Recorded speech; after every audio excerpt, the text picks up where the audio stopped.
1828. Robin Swift, orphaned by cholera and Canton, is brought to London by the mysterious Professor Lovell. There, Robin trains for years in Latin, ancient Greek, and Chinese, all in preparation for the day he'll enroll in Oxford University's prestigious Royal Institute of Translation, also known as Babel. The tower and its students are the world's center for translation, and more importantly, magic. Silverworking, the art of manifesting the meaning lost in translation using enchanted silver bars, has made the British unparalleled in power as the arcane craft serves the Empire's quest for colonization. Hello and welcome to Liam's Lyceum. I'm your host Liam, aka Hembar, and today I'll be doing a spoiler-free review of RF Kuang's Babel.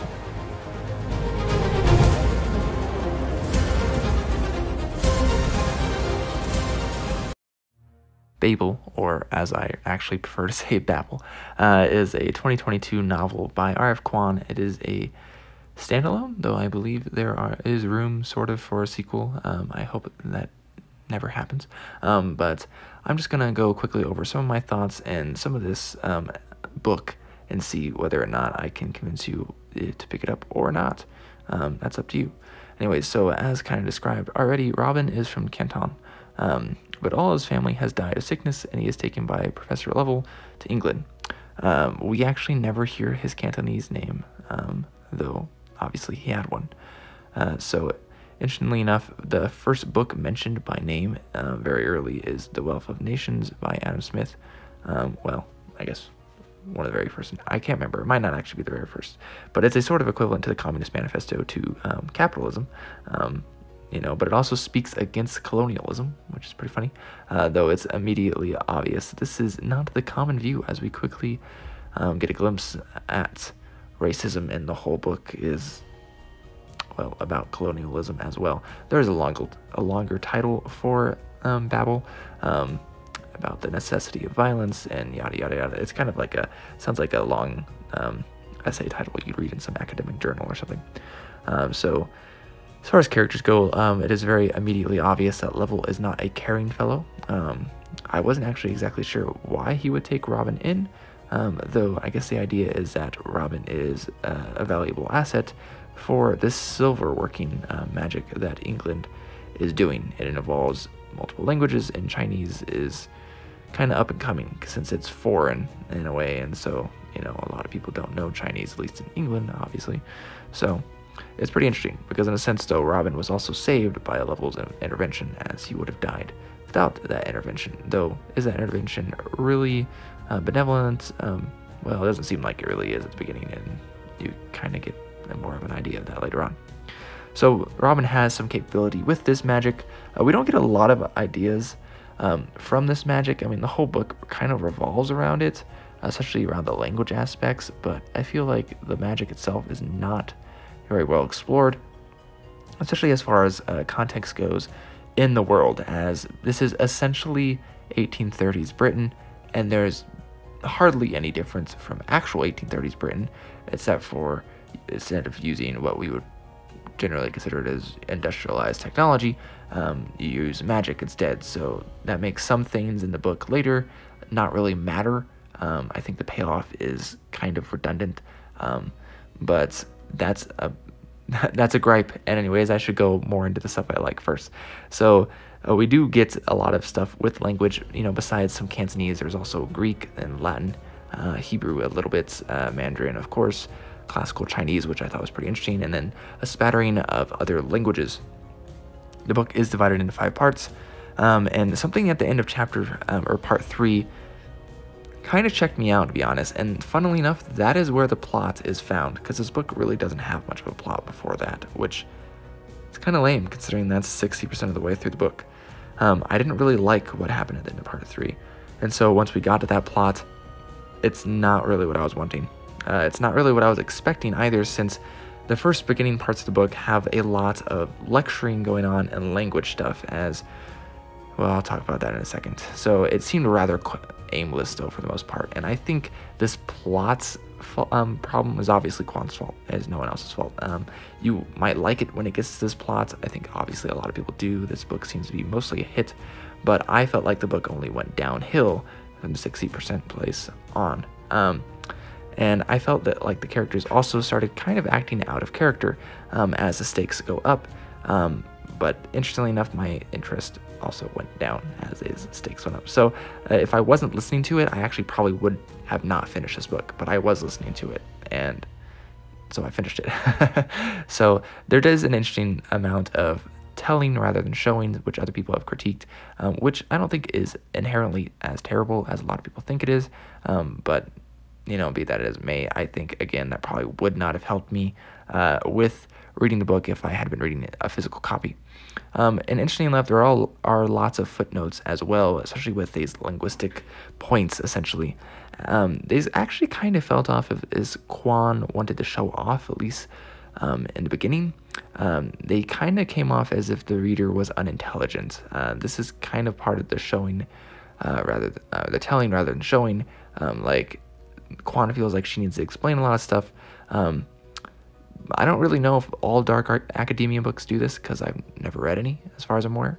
I didn't think it was needed, these footnotes, because these footnotes seem to be part of the world and not some actual, like, our world footnotes. So if it couldn't already be elsewhere explained in the story, and if the reader's too dumb to guess, then the reader's too dumb to guess. Sorry, I don't know. I mean, I didn't really need any of these footnotes. So if it doesn't fit in the story, I didn't think it needed to be there after in a footnote. And anyways, I think it's kind of interesting that this is during the Regency area. It's the late Georgian, early Victorian, well, at least where most of the book takes place. And it doesn't really feel like it. There's words like thrown around like weakened. I could see this maybe passing as like a century ago, but almost 2 centuries ago, I have a hard time seeing it. I really have a hard time seeing that at all.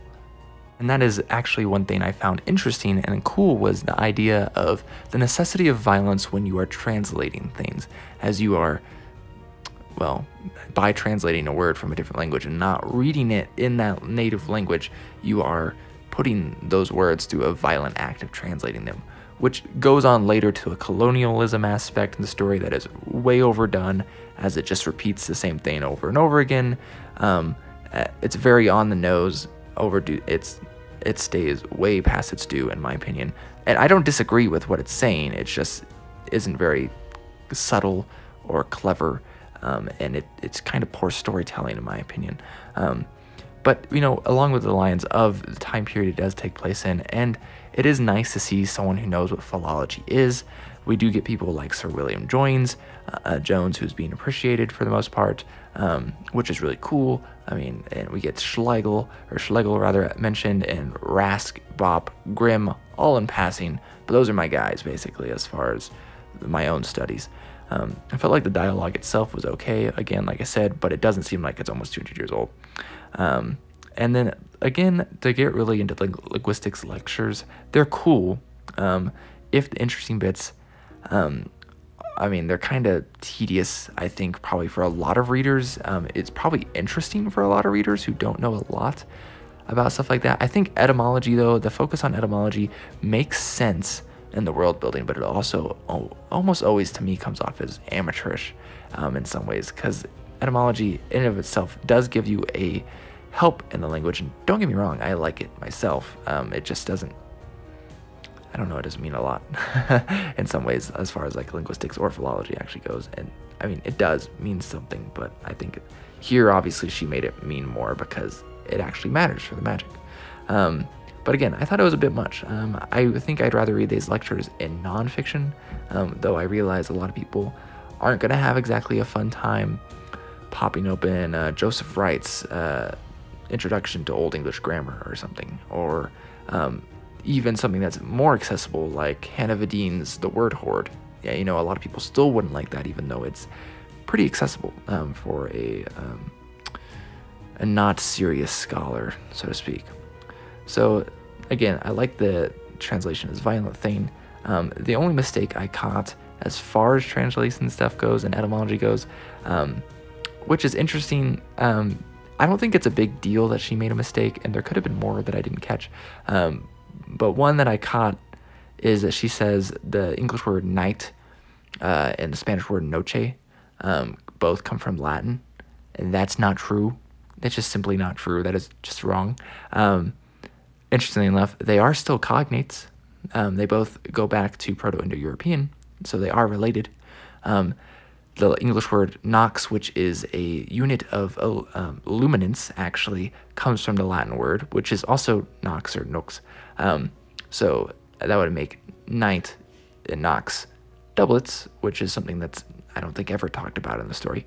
But anyways, I thought that was funny, that in some ways it's a little of a bummer that she got one of her etymologies wrong in there. And again, it's in passing, so it doesn't really matter, but it kind of undermines her, I think, a little bit.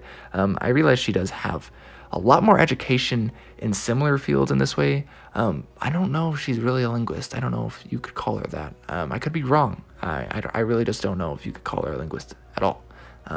She could be one, but I think her focus is more on like contemporary studies dealing with Chinese things. So definitely not like super great knowledge on English stuff, at least, though obviously her Greek and Latin stuff is pretty well, but again, that's still not stuff she's studied like outright, so it's fine to make a mistake.